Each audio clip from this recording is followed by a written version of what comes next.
On this episode of Lapeef, Let's Talk. They don't need it anymore. I appreciate that fully, but that's not the case for everyone. And I just think that it's irresponsible to say, oh, if you keep going to therapy, that means this and this. No, because it doesn't mean the same thing for everyone. Okay, let me respond. Hold on, one at a time.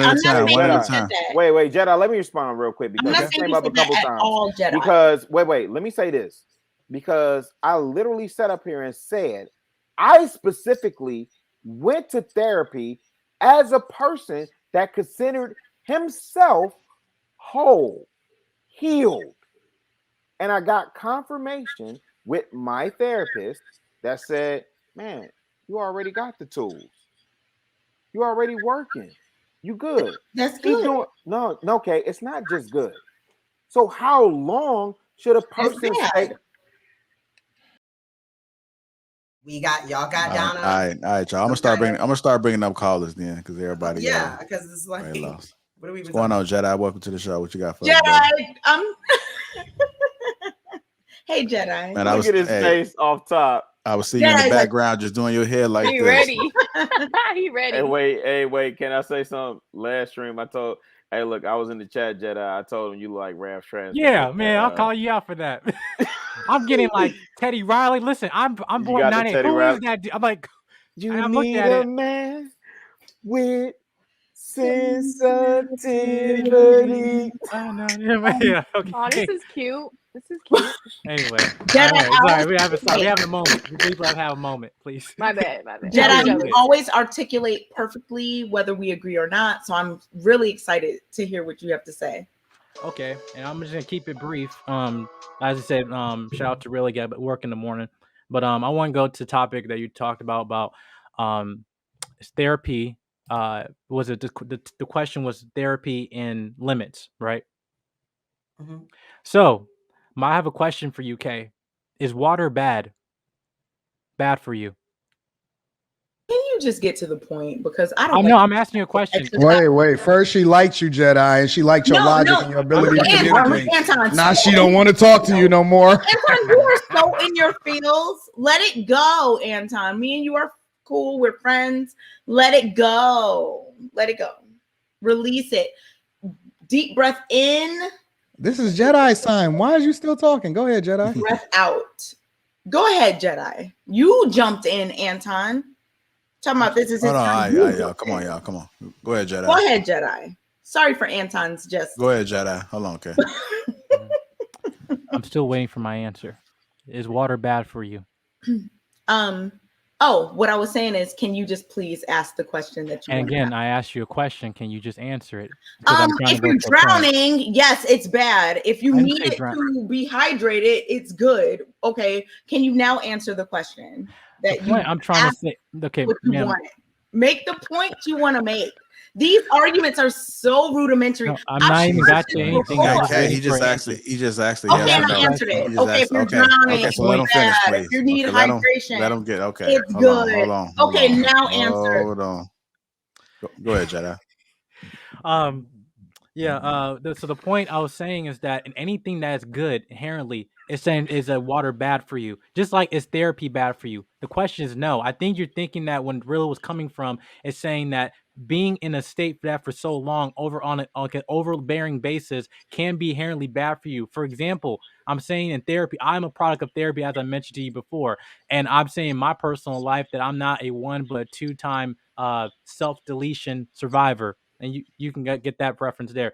But the point I'm coming from making is that I spent the time I needed from therapy, but I didn't stay there. Because the point of that is think of it as a hospital. I'm thinking that in treatment, because you are absolutely right. I agree with what you're saying. Black people, the first thing, and this is what Rilla said. I mean, not Rilla, Lapeef was talking about. The first thing is admitting that there's a problem in the first place. That's the biggest thing, more than trying to find a counselor, more than trying to find, whether, you have an insurance provider. The thing is admitting that you have a problem in the first place. And that's where it starts. Then when you get to that, that's when the therapy, if you choose so, can be there for you. But even then, even to a person that, and some people want to use the whole therapy argument as a scapegoat coming from the Godfather himself, he even said, you being in 6 years of therapy and yet you're still having the same overbearing problem, then there's an issue. You're not going to say just in any profession, there are people that might not be good for you. That also means for therapists as well. So and that's also increasing discernment, knowing that, hey, listen, this person not giving me the best interest. And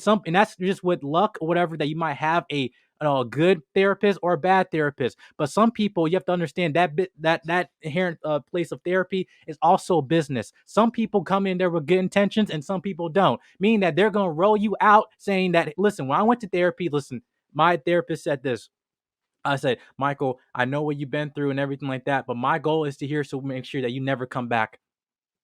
Now, my goal is for you never so way that I can help you get to where you need to be so you can that you'll never come back. But if you need to come back, I'll be here waiting for you. But the point is that you're not supposed to be staying in a place of rehabilitation on an overbearing, consistent basis. Same thing saying that you repair a knee, let's say a bloody knee or whatever, you go into the hospital, you get surgery, you get it fixed, and then you go out the gurney, get off the gurney, and then leave. Doesn't mean you say, you know what, I'm chilling, let me just stay here. Now, doesn't mean you're gonna never get an injury again. No, that's why the hospital is there for. So that's the point I think that you were trying to talk about, and I feel you. This is a very personal issue for me, as I mentioned before. So I hope you just understand where I'm coming from on this issue.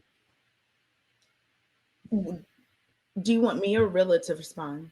No, I'm just trying to. No, ma'am. I'm just trying to explain to you. I think that's what you're missing. No, I'm not missing it. I'm not missing it. I think what you're missing is that I completely understand what you're saying. And I agree with you. There are some people who go through therapy from a, whatever, and honestly, and I'm really being honest, I thank you for being vulnerable and sharing your experience and whatnot with us, on this whole platform. Like, that takes a lot.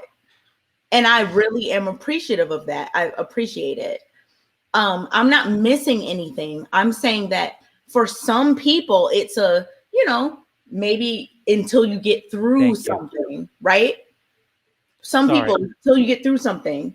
But for other people, it's just like a maintenance thing, They might not even have gone through something.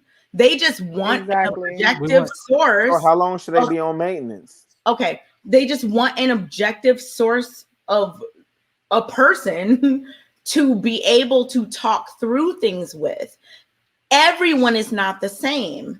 And I get that if someone has gone through trauma and shared it and they want to get to a point where they don't need it anymore, I appreciate that fully.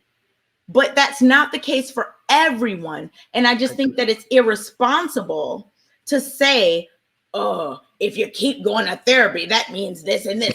No, because it doesn't mean the same thing for everyone. Let me respond. No, one at a time. Wait, Jedi, let me respond real quick because that came up a couple times. Because let me say this. Because I literally sat up here and said, I specifically went to therapy as a person that considered himself whole, healed.